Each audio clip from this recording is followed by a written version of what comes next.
오늘날 저와 여러분들이 살아가는 이 시대는 정말 과학 발달의 최고의 문명에 우리가 이 길을 누리며 살아가는 시대라 말할 수 있습니다. 더 이상 우리 가운데 우편이 필요 없을 정도로 이메일 한 통이면 전 세계 어느 곳에든 곧바로 주고받을 수 있고, 우리는 문자나 SNS 이런 것들을 통해서 이미 소통이 원활하게 이루어지는, 더 이상 화폐가 필요 없을 정도로 전자결제가 원활하게 이루어지는, 우리 스마트폰 안에서 입금, 출금, 송금 모든 결제들이 이루어지는 그런 시대가 됐습니다. 클릭 몇 번만 해도요, 국내 어떤 회사의 제품이든 심지어 외국의 회사의 제품까지도 며칠 만에 우리 집 문 앞까지 배송이 되는 그런 시대입니다. 생활 전반에 걸쳐서 로봇이나 AI의 모든 기능들이 다 우리 주변에 자리 잡아가고 있습니다.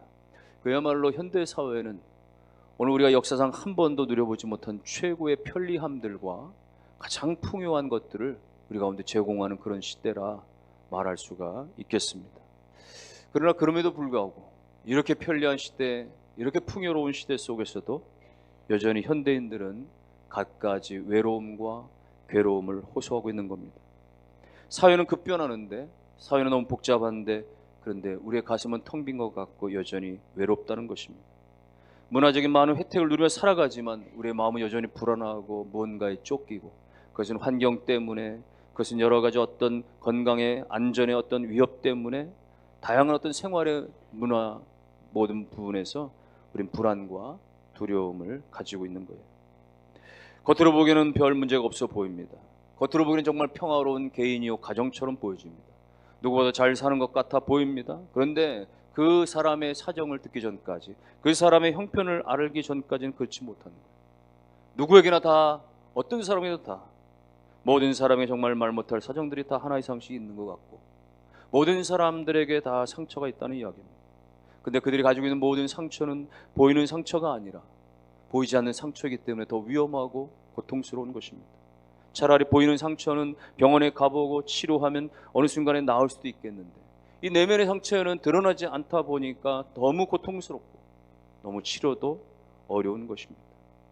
여러분, 그러나 결론적으로 놀라운 말씀은 오늘 하나님께서 우리 안에 보이지 않는 이 마음의 모든 상처들을 아시고 다 고치신다 말씀하고 계시는 것입니다.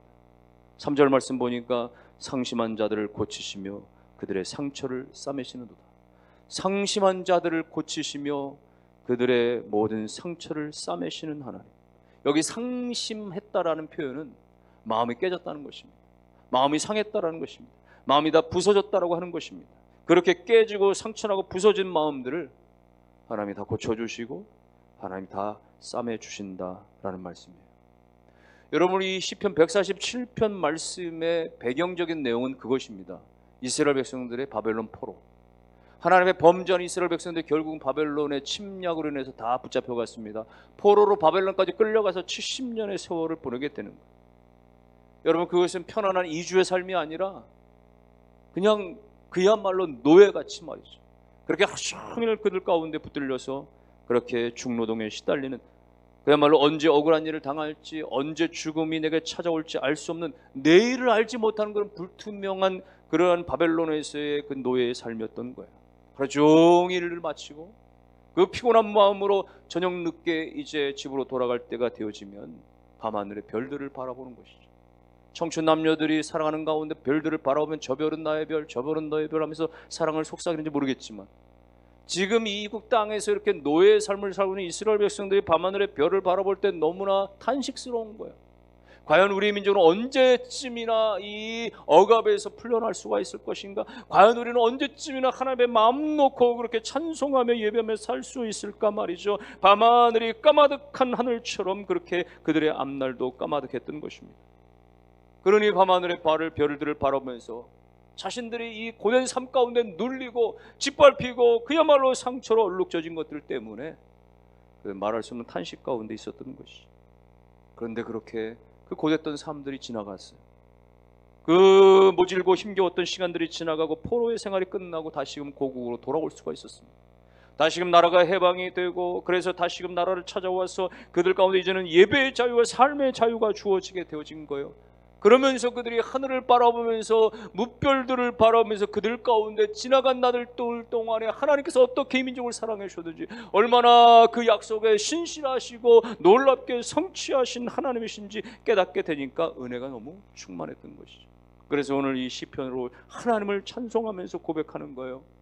하늘의 모든 별들을 다 헤아리시는 하나님, 그 모든 별들 가운데 하나하나를 다 부르시는 그 하나님, 지난날에 보았던 그 별들이 아니라 지금 역사하시는 하나님, 모든 것 가운데 세밀하게 일하시고 계시는 그 하나님을 발견하면서 그들은 그 하나님을 찬양하지 않을 수가 없었던 것입니다.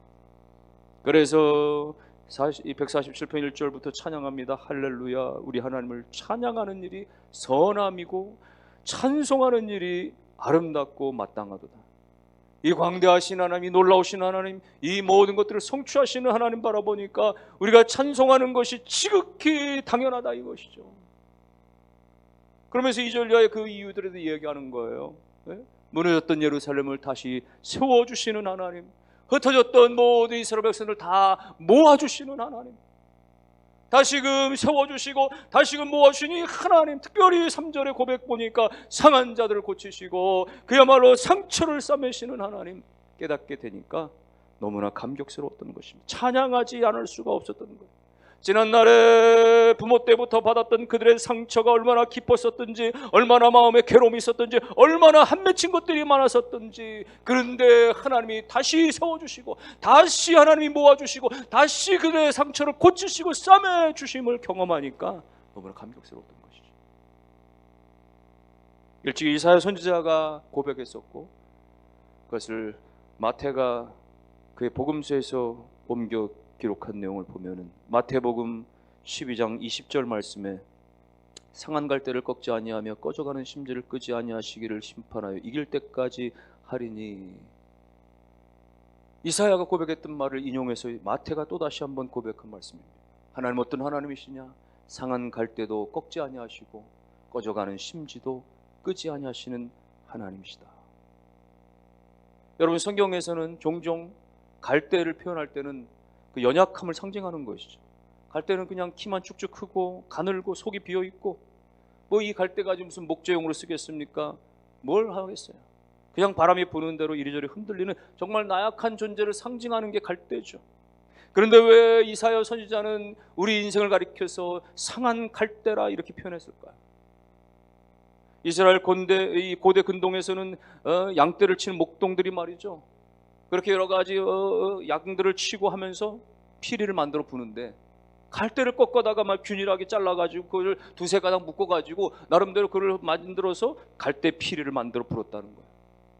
그래서 그렇게 양치는 그런 시간들 가운데 말이죠, 그렇게 소리를 내고 피리로 불고 노래를 부르고 그랬다는 것이죠.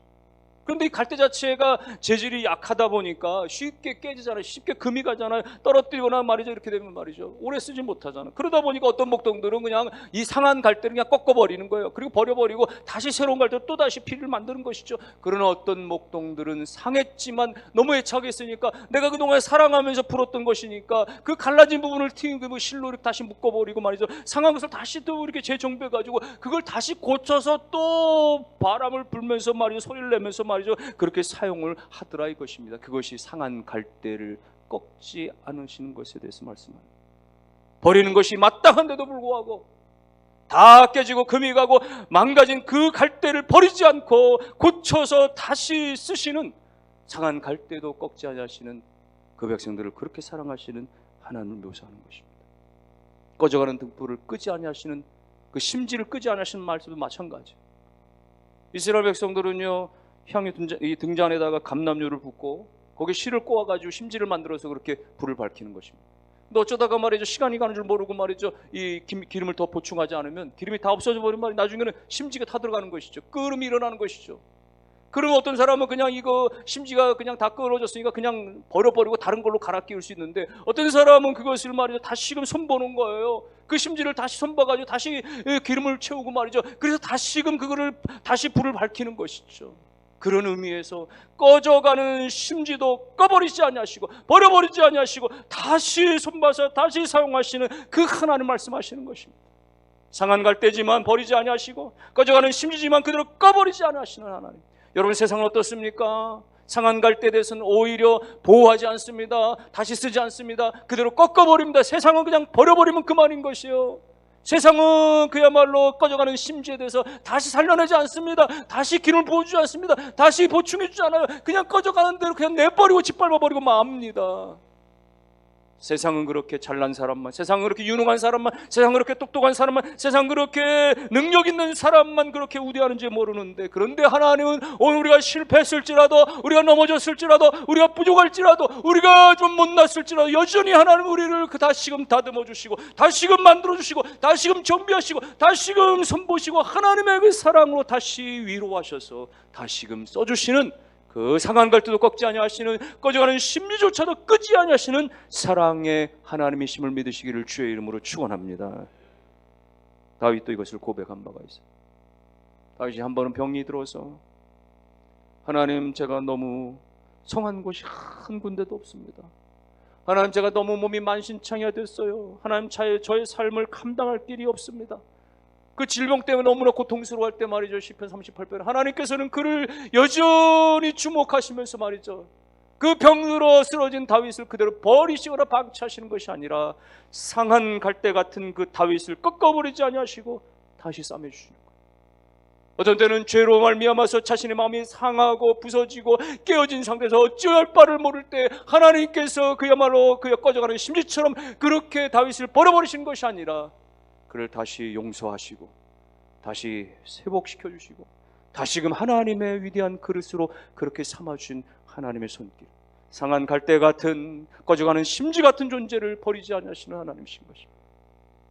엘리야도 마찬가지였습니다. 엘리야가 그렇게 갈멜산에서 큰 싸움에 승리를 했었지만, 그러나 아합과 이세벨이 칼을 휘둘러 자신을 잡겠다고 할 때 그야말로 36개 주랭랑을 쳐버립니다. 광야로 그렇게 도망을 치다가, 그렇게 정신없이 도망을 치다가 로뎀나무 아래 쓰러져 버렸어요. 그러면서 고백하길, 하나님, 나밖에 아무도 없습니다. 다 주님을 떠났어요. 차라리 저도 죽여주세요 말이죠. 그렇게 무너진 마음 가지고, 절망의 마음을 가지고, 낙심의 마음을 가지고 그렇게 너부러졌을 때 하나님, 다 쓰러져가는 그를 꺾어버리지 아니하시고, 그를 그야말로 지워버리지 아니하시고, 다시금 그에게 천사를 보내주셔서 그를 어루만져 주시고, 그리고 떡과 물을 제공하시면서 다시금 온기가 일어나고, 다시금 힘을 얻고, 다시금 일어나서 걸어갈 수 있도록, 그래서 호렙산까지 걸어가게, 뛰어가게, 마침내 하나님께서 새로운 사명을 그에게 허락해 주신 하나님은 이와 같이 상한 갈대와 같은 다윗을 그야말로 버리지 아니하시고, 꺼져가는 심지어 같은 엘리야를 버리지 아니하시고, 하나님께서 연약한 그들을 다시금 불러내서 사용하신 그 하나님은 오늘 저와 여러분 가운데 여러 가지 삶에 지치고 힘겹고 어렵고 상처받은 모든 것들 가운데 하나님은 세상과 달리 여전히 우리를 기다리시고, 여전히 우리를 품에 안아주시고, 여전히 우리 가운데 새로운 은총을 베푸시는 그 하나님이심을 믿으시고, 그 하나님 앞에서는 우리 모두가 되기를 주의 이름으로 축원합니다. 그 놀라우신, 그 고치시고 싸매시는 그 하나님에 대해서 오늘 기자는 4절에 보니까 이렇게 표현합니다. 그가 별들의 수요를 세시고 그것들을 다 이름대로 부르시도다. 예? 하나님께서 모든 별들의 수요를 세시고 하나님께서 그 모든 각각의 이름대로 다 부르시도다 말이죠. 예? 여러분, 고통받을 때 그 별들을 그 유대 백성들이 바라보았고, 또 지금의 하나님의 그 역사하심과 신실하심의 그 하나님의 손길들 바라보니까 하나님은 너무 위대하신 거예요. 하나님은 다 알고 계셨던 거예요. 이스라엘 백성들의 70년 동안의 그 고된 모든 삶들을 다 알고 계셨던 것이요, 마치 모든 하늘의 별들을 말이죠, 다 하나하나 그렇게 수요를 헤아리시고, 그리고 다 그 이름대로 부르시는 것 같이 말이죠, 하나님은 그 백성들이 어디에 끌려가 있든지, 어디에서 고통을 받든지, 어디에서 무너진 삶을 살든지 간에 하나님은 다 헤아리시고, 하나님은 다 각각의 그 부위, 그 이름들을 알고 계신다, 그 이야기. 런던 대학의 우주물리학자 보이드 박사가 말하기를, 사람들이 육안으로 바라볼 수 있는 별들의 숫자는 약 10만 개가 된다라고 이야기해요. 최신 망원경을 가지고 살펴보면 한 은하계 안에서만 볼 수 있는 것이 그 자그마치 그 최신 망원경을 본다고 한다면 한 2천억 개는 볼 수가 있다고 얘기를 합니다. 그런데 그 숫자도, 그 10만 개의 육안으로 말이죠, 그 최신 망원경의 그 2천억 개를 바라볼 수 있는 그 숫자도 이 온 광활한 우주의 모든 별들에 비하면 말이죠, 손톱만큼 되지 않는 것이죠. 하나님은 우리가 볼 수 없는 그 겹겹이 쌓여져 있는 그 머나먼 모든 우주에, 그 광활한 모든 우주에 헤아릴 수 없는 천문학적인 숫자, 헤아릴 수 없는 그 모든 것들을 하나님은 다 수요를 아시고, 그리고 그 각각의 것들을 다 이름대로 부르신다라고 하신 하나님은 얼마나 전지하신 분입니까? 얼마나 전능하신 하나님이십니까? 그 온 우주의 모든 별들을 운행하시고 섭리하시고 그렇게 주관하시는 하나님이 오늘 우리 한 사람, 그야말로 백사장의 모래 하늘 같은 존재일지라도, 머리카락 하늘 같은 존재일지라도 하나님은 오늘 우리의 형편과 사정을 아시고, 오늘 우리의 마음의 모든 상황을 아시고, 감정의 상태를 아시고, 우리의 모든 형편까지도 다 헤아리시고 다 부르시는 하나님이신 줄로 믿으시기를 주의 이름으로 축원합니다. 그러니까 여기 4절에 하나님은 모든 별들을 다 수요를 헤아리시고, 그리고 그 이름대로 부르신다라고 하는 것은 몇 가지 의미가 담겨져 있는 거예요. 하나는 하나님이 다 보살피시고 하나님이 다 채우신다라는 그런 의미죠. 네?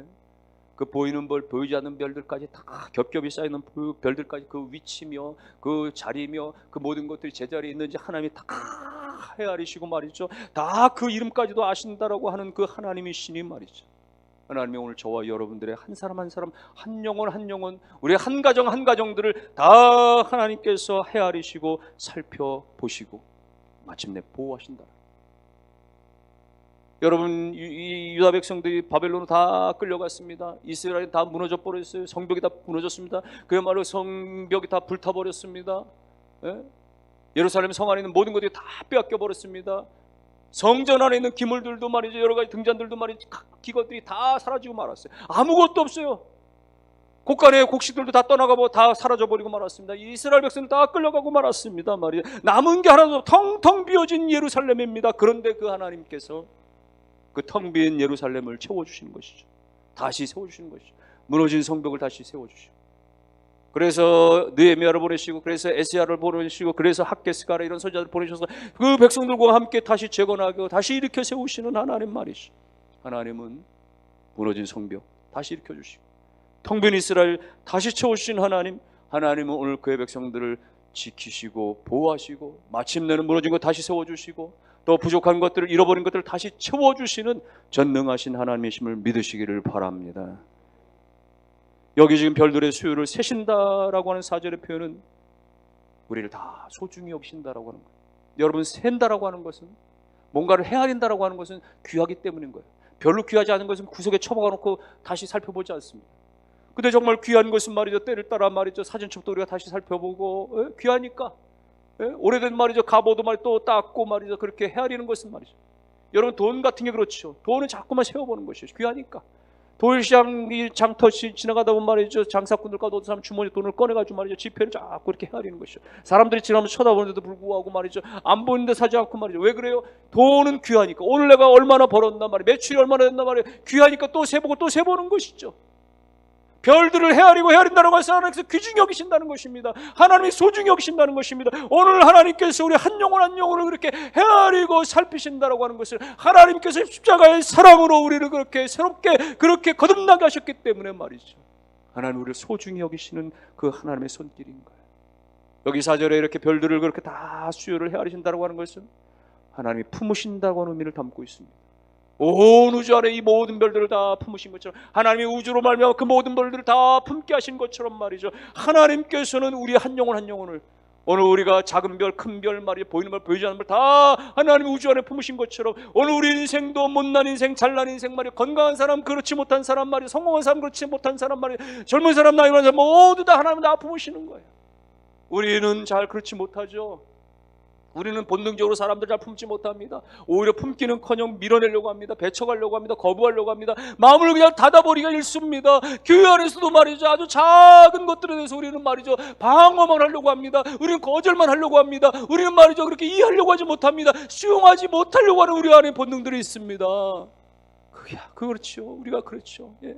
우리가 말이야, 사랑하는 사람도 제대로 품지 못하는데, 내가 낳은 내 자식도 제대로 품지 못하는데, 살을 맞대고 사는데 배우자도 품지 못해서 그래서 만날 싸우고 말이죠, 그 결국 말이죠, 갈라지기도 하는데 말이죠. 예. 그러나 여러분, 하나님은 어떤 하나님이십니까? 하나님은 자기를 떠나간 자들도, 자기를 향하여 그렇게 손가락질하는 자들도, 자기를 떠나서 우상을 숭배하는 자들까지도 끊임없이 기다리시고 바라시고 소망하시고 마침내 그들까지 다 품으시고 품에 안아서 그렇게 잔치하시고 축복하시는 하나님이신 것이에요. 품으시는 하나님. 그러므로 사랑하는 성도 여러분들이요, 오늘 이렇게 모든 별들을 다 헤아리시고 각각의 이름대로 부르시는 하나님이시라고 하는 것은, 오늘 우리 인생이 어떠하든지 간에, 우리 삶이 어떠하든지 간에 하나님은 다 헤아리시고 소중히 여기시고 다 채워주시고 마침내 그 한 영혼도, 그 어느 영혼도, 어떤 사람도 결단코 하나님 밀어내지 않으시고 물리치지 않으시고 하나님은 다 품으시는 사랑의 하나님을 믿으실 수 있기를 주님의 이름으로 축원합니다. 우리는 그 하나님 앞에 그러면 어떻게 됩니까? 비록 우리가 살다가 상처는 많지만 세상 사람들은 끊임없이 자기들의 감정들을 그렇게 노출하고 그렇게 이기적인 방법들로 이익의 어떤 문제들로 다 그렇게 말을 살아가고, 그래서 우리가 여러 가지 직장 생활하고 사회 생활하고 또 등등의 생활 속에서 다양한 보이는 아픔과 보이지 않는 아픔들, 그래서 말이죠, 우리 어떻게 합니까? 어떤 사람들은 말이죠, 그 아픔의 상태들을 술로 한번 잊어버리겠다고 말이죠, 혹은 말이죠 춤추러 가고 말이죠, 어디 도박하러 가고 말이죠, 어디 이렇게 말이죠 어떤 삶의 일탈을 통해서 그런 걸 좀 벗어나거나 좀 잊어버리겠다고 하는데, 그렇게 해서 사라지는 것입니까? 많은 사람들은 그러지조차도 못합니다. 그냥 상처를 아는 채로, 사람에게 받은 상처, 물질에 받은 상처, 때로는 질병 때문에 받은 상처, 여러 관계가 깨짐으로 받은 상처, 여러 가지 등등의 많은 상처를 그냥 아는 채로 그걸 꺼내지도 못하고 말하지도 못하고 드러내지도 못한 채 그렇게 억눌린 채 그렇게 살아가고 있어요. 그러면서 겉으로 나는 문제없는 것처럼 오늘 이 자리에 나와서도 우리는 번듯한 옷을 입고 깨끗하게 말쑥하게 다 차려입고 이렇게 나왔지만, 또 옆 사람과 그래서 우리가 그렇게 신사적으로 인사하지만, 그런 어쩌면 내 마음속은 정말 무너지고 있고, 어쩌면 내 마음속은 정말 깨어지고 상처로 얼룩져져 있고, 정말 너무너져서 고통 중에 일어나지 못하는 것 같은 너무나 그야말로 처절한 상황, 그런 가운데 있는 것은 없습니까? 하나님이 아십니다. 이미 하나님 우리가 받은 바 고통을 다 아시고 그 고통의 현장에서 함께 하신 하나님이세요. 다니엘의 세 친구가 그 풀무불에 던져졌을 때도 그 속에서 함께 하셨던 하나님과 같이, 내가 어떤 상황에서 있든지 하나님은 나와 함께 하셨기 때문에, 내 모든 고통을 다 이미 아시고 계시기 때문에, 내 모든 마음의 감정까지도 아시고 계시기 때문에, 오늘 우리가 그것을 사람에게 끄집어 내놓지 말고, 오늘 우리 안에서만 부글부글 끓으면서 어느 순간 그렇게 다른 곳에 터져가지고 나를 망치고 삶을 망치게 하지 말고, 오늘 내 모습 그대로를 가지고 하나님 앞에 나아가는 것입니다. 하나님 앞에 나아가서 엎드리는 것입니다. 이미 다 보셨고, 이미 다 아셨고, 이미 다 모든 것을 그렇게 기다리고 계시는 그 하나님 앞에 나아가면, 우리가 엎드려서 또박또박 다 이야기하지 못하더라도, 때로는 아름다운 언어로 우리가 고백하지 못하더라도, 때로는 하나님 앞에 누군가에 대해서 고자질하는 것 같이 말하고 뭔가 상황에 대해서 마치 하소연하는 것 같이 말한다 할지라도, 내 마음의 감정의 상태가 어떠든지 간에 하나님 아시죠? 제 마음이 이렇게 상해 있습니다. 하나님, 제 마음이 많이 이렇게 힘이 듭니다. 너무 괴롭습니다. 너무 자존심이 상해서 견딜 수가 없습니다. 하나님, 정말 이 마음이 너무나 무너진 것을 어찌할 바를 모르겠습니다. 화가 납니다. 너무나 힘겹습니다. 그래서 하나님이 필요합니다. 하나님이 제 마음을 만져주시고, 하나님 제 마음을 붙잡아 주시고, 이 모든 마음의 상처에서 나를 벗어나게 도와주십시오. 나를 치료하여 주시옵소서. 주님 앞에 나아가 신음하는 듯이라도 우리가 말하면, 하나님 우리의 모든 것들을 귀 기울이시고 들으시는 좋으신 하나님이시기 때문에, 여러분 모든 상황과 형편들 가운데, 혹은 여러분의 배우자와 자녀들의 문제까지도 가지고 나아가서 하나님이여 들으시옵소서, 불쌍히 여겨주시옵소서, 은혜를 베풀어 주시옵소서. 상한 갈대를 꺾지 아니하시는 하나님, 꺼져가는 등불 그 심지도 끄지 아니하시는 그 하나님의 사랑하심의 그 놀라우신 은혜로 오늘 우리를 살펴주시고 아시고 이해하시고 주님 받아 주옵소서. 우리의 기도가 되고 하나님의 응답의 역사가 있게 되기를 주님의 이름으로 축원합니다.